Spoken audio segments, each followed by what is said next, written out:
الحمد لله رب العالمين والعاقبة للمتقين ولا عدوان إلا على الظالمين وأشهد أن لا إله إلا الله وحده لا شريك له ولي الصالحين وأشهد أن محمدا عبده ورسوله وصفيه من خلقه وخليله سيد الأولين والآخرين اللهم صل عليه وعلى آله وصحبه ومن اتبعهم بإحسان إلى يوم الدين أما بعد. Mes chers frères et sœurs, parlons aujourd'hui d'une qualité que doit avoir chaque croyant et chaque croyante. Cette qualité est celle de la miséricorde. Cette qualité est celle de la miséricorde. Ahbab al-Kiram, notre religion n'appelle qu'à ce qui est bon pour nous ici-bas et pour notre vie future. Notre religion est pleine de douceur, notre religion est pleine de miséricorde. Mais malheureusement, un grand nombre de musulmans et de musulmanes ne la connaissent pas assez. Résultat, on a un trésor entre nos mains, mais on n'arrive pas à l'exposer à ceux qui nous entourent.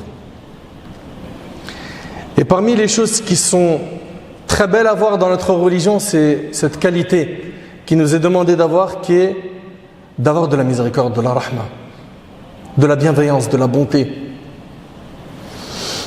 Le prophète sallallahu alayhi wa sallam, dans le hadith rapporté par Bukhari et Muslim selon Nu'man ibn Bashir radiyallahu ta'ala anhu, il a dit: l'image des croyants dans les liens d'amour, de miséricorde et de compassion qui les unissent les uns aux autres est celle du corps.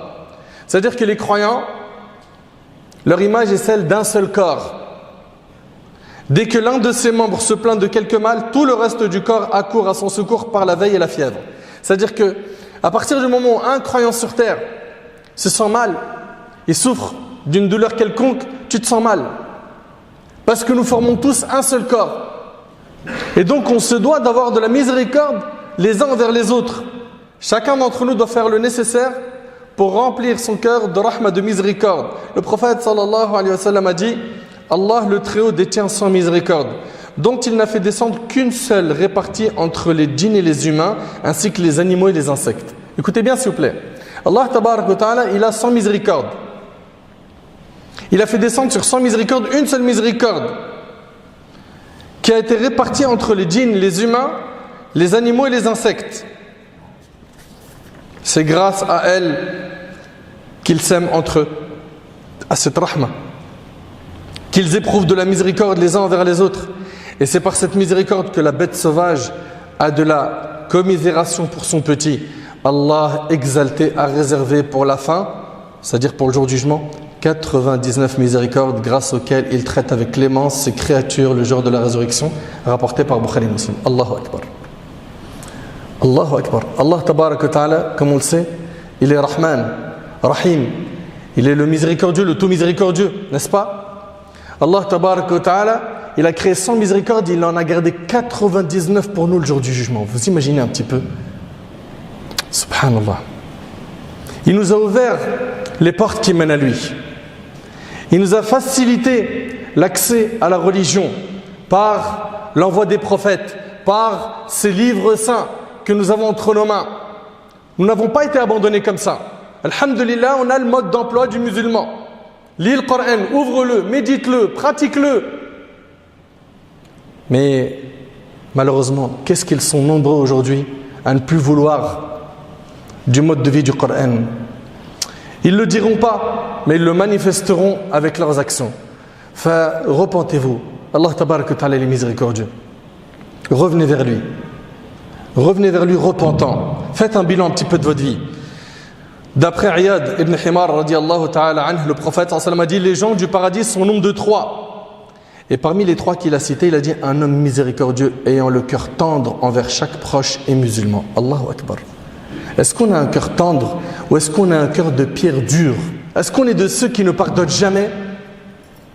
Ceux qui rapidement, au moindre faux pas de son frère en islam ou de sa sœur en Allah, clique droit, vider la corbeille.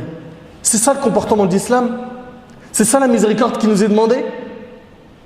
Regardez, les gens du paradis sont au nombre de 3. Parmi eux, un homme miséricordieux ayant le cœur tendre envers chaque proche et musulman. On vous l'a dit à maintes reprises, mais je vous le rappelle. Je vous rappelle, Allah barik fikum, que le plus important, c'est la purification du cœur.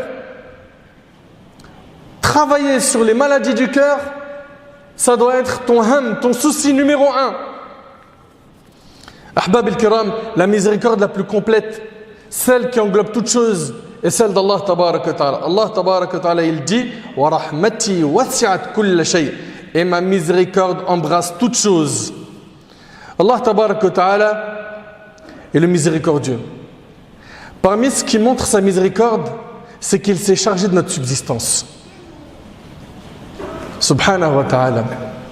C'est grâce à lui que jusqu'à maintenant tu arrives à payer ton loyer. C'est grâce à lui que tu es debout aujourd'hui, que tu arrives à marcher. C'est grâce à lui que tu arrives à travailler. C'est grâce à lui que tu as obtenu tel et tel diplôme. C'est lui, Azza wa Jal, qui nous accorde notre subsistance. Nous, tout ce qui existe sur terre, on dépend de lui. C'est Ar-Razzaq, Azza wa Jal, le riche par excellence. Allah tabarak wa ta'ala nous dit que de bêtes ne se chargent point de leur nourriture. C'est Allah qui le nourrit ainsi que vous. Et c'est lui l'audient, l'omniscient. Parmi ce qui montre sa miséricorde, c'est qu'il nous a tout facilité sur terre. Allah Ta'ala dit Alam tara anna Allah sakhara lakum ma fil ardi wal fulki tajri fil bahri bi amrih wa yumsiku as-samaa'a an taqa'a 'ala al-ardi illa bi idhnihi inna Allaha bin-nasi la ra'ufur rahim. N'as-tu pas vu qu'Allah vous a soumis tout ce qui est sur la terre ainsi que le vaisseau qui vogue sur la mer par son ordre? Il retient le ciel de tomber sur la terre, sauf quand il le permettra. Car Allah est plein de bonté et de miséricorde envers les hommes. Parmi les signes de la miséricorde divine, il y a le fait que notre Seigneur il nous a envoyé Rasulullah sallallahu alayhi wa sallam, qui est une miséricorde pour l'humanité. Wa ma arsalnaka illa rahmatan lil alamin. Et nous t'avons envoyé comme miséricorde pour l'humanité. Allah tabaraka wa ta'ala a rempli le cœur du prophète sallam de science et de douceur. Son comportement était exemplaire. C'était quelqu'un qui était de nature facile, pleine de douceur. Le prophète alayhi salatu wassalam était quelqu'un qui avait beaucoup de miséricorde dans son cœur. Il tendait la main à autrui alayhi salatu wassalam. Parmi les signes de la miséricorde divine, il y a le fait qu'il nous a envoyé cette religion qui est complète. Cette religion, c'est un mode de vie, barakallahu fikum. Cette religion qu'est l'islam, c'est un mode de vie. C'est-à-dire que ta vie entière, elle doit être conforme au livre d'Allah et à la sunna du prophète. À chaque fois que tu fais quelque chose, regarde ce que te dit ta religion. Et tu verras que ta religion t'enseigne la meilleure chose à faire. Allah tabaraka wa ta'ala nous dit Al-yawma akmaltu lakum dinakum wa atmamtu alaykum ni'mati wa raditu lakum al-islam dina. Aujourd'hui, j'ai parachevé pour vous votre religion, c'est-à-dire votre religion elle est complète. Et accompli sur vous mon bienfait et j'agrée l'islam comme religion pour vous. Parmi ce qui montre, parmi les signes de la miséricorde d'Allah, il y a le fait qu'il accepte le repentir. Tant que tu te repens, Allah tabaraka wa ta'ala accepte ton repentir. Allah tabaraka wa ta'ala dit Qul ya ibadi alladhina asrafu ala anfusihim la taqnatu min rahmatillah inna Allah yaghfiru dhunuba jami'a innahu huwal ghafurur rahim. Dis ô mes serviteurs qui avaient commis des excès à votre propre détriment, ne désespérez pas de la miséricorde d'Allah, car Allah pardonne tous les péchés. Oui, c'est lui le pardonneur, le très miséricordieux. Toute personne qui veut obtenir la miséricorde d'Allah, qu'elle soit elle-même pleine de miséricorde envers les créatures d'Allah. Le prophète sallallahu alayhi wa sallam a dit ceux qui sont miséricordieux, Allah sera miséricordieux envers eux. Soyez miséricordieux envers les habitants de la terre, celui qui est dans le ciel sera miséricordieux envers vous, rapporté par Abu Daoud et Tirmidhi. Ahbab al-Kiram, chaque musulman doit faire très attention à avoir de la miséricorde dans son cœur. Le prophète alayhi salatu wa sallam a dit également dans un autre hadith Allah fait preuve de miséricorde envers ceux de ses serviteurs qui sont eux-mêmes miséricordieux. Et le prophète sallallahu alayhi wa sallam a dit dans le hadith d'Abi Huraira la miséricorde n'est enlevée que d'un malheureux, rapporté par Abu Daoud. La miséricorde n'est enlevée que d'un malheureux. Enfin, si jamais tu vois que dans ton caractère, dans ton comportement, tu es quelqu'un de rigide, dur, métallique, remets-toi en question. Pose-toi des questions.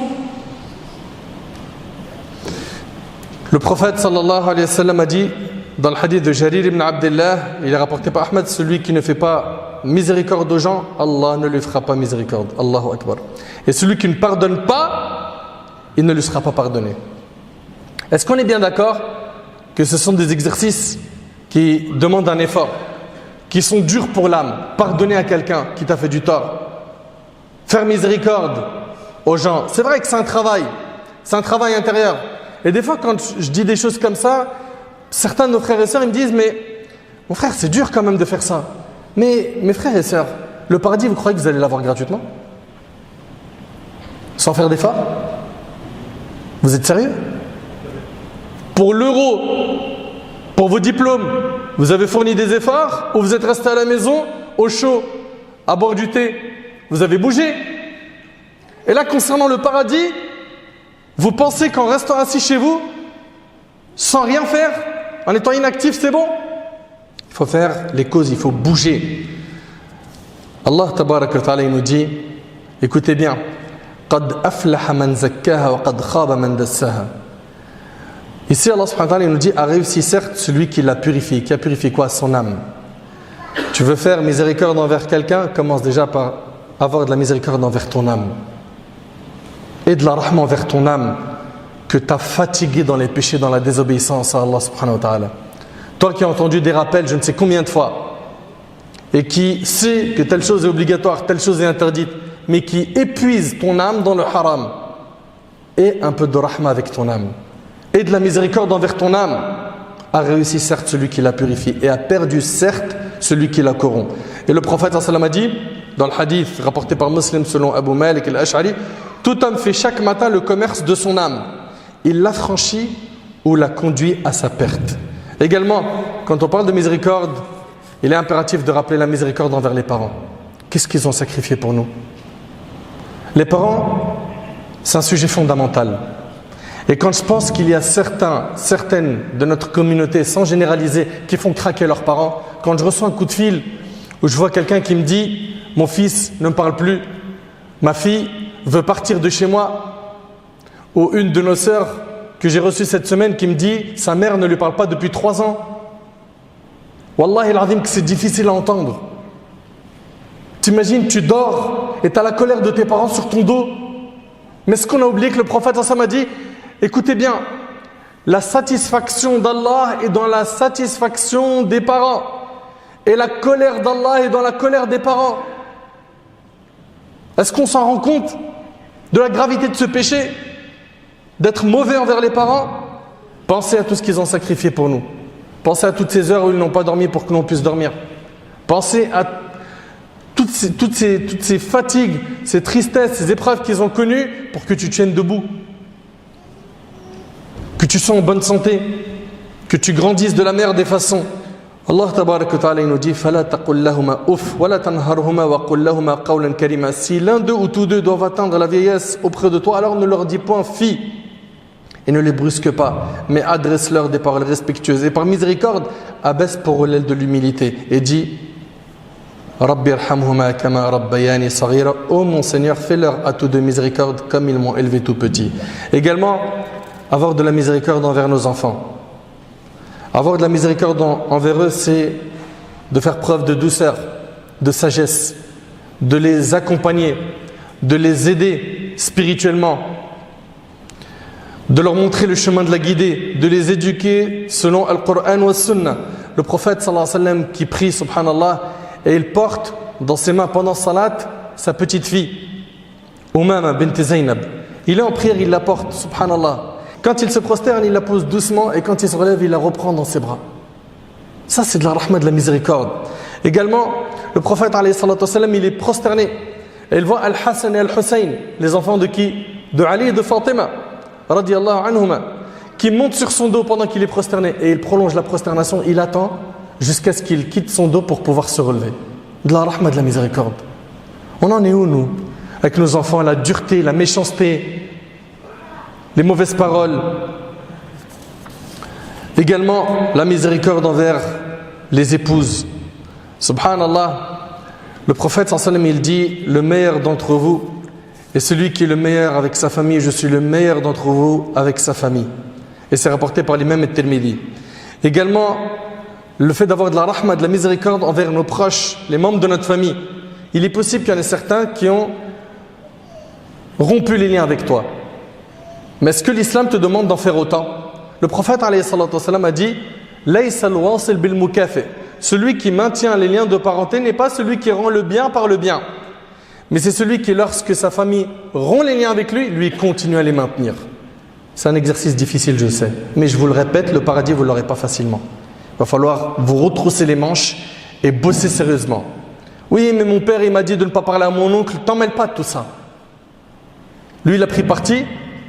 Ne fais pas la même chose. Le prophète m'a dit La yadkhul al-jannah qati'. N'entre pas au paradis quelqu'un qui a rompu ses liens de parenté. Faites attention, Allah barik fikum. Également, de la miséricorde, s'il vous plaît, barakallahu fikum, envers les personnes faibles, envers les orphelins, envers les personnes pauvres, envers les malades, envers les personnes qui ont un handicap, envers les personnes âgées. Elle est où notre miséricorde? Combien on voit des fois des personnes âgées dans les transports en commun qui sont debout, qui sont peut-être avec une canne, et les jeunes qui sont assis normal. Elle est où votre rahma? Elle est où? C'est parce que la personne n'est pas de ta famille? C'est ça? Ayez de la miséricorde, Allah barik fikum. Également, et c'est avec ça que je termine, la miséricorde envers les pécheurs. Autour de nous, il y a de plus en plus, surtout avec les réseaux sociaux, des gens qui dévoilent leurs péchés à longueur de journée. Des gens qui disent des choses, franchement, qui font craquer les cerveaux sur le net. Mais c'est réel. Wallah, je vous le jure, on m'envoie des vidéos de ce qui se passe un peu sur la toile. Mon cœur, il saigne, il brûle quand je vois certains de nos frères, certaines de nos sœurs qui font n'importe quoi et qui s'en vantent, qui ont de l'audace, qui n'ont plus honte de la désobéissance à Allah. C'est-à-dire, il commet le péché et limite il a envie de dire « et alors ?» Vous en avez rien à faire des conséquences? Vous croyez que tout ça c'est sans conséquences? Mais ces personnes-là qui sont désobéissantes, il faut avoir de la rahma avec eux. Il faut faire le nécessaire pour aller les voir. Je sais qu'il y a beaucoup de gens qui aiment bien les afficher. Passez pas par cette étape. Allez les voir en privé. Faites le nécessaire pour changer le mal. Ça apportera plus de fruits.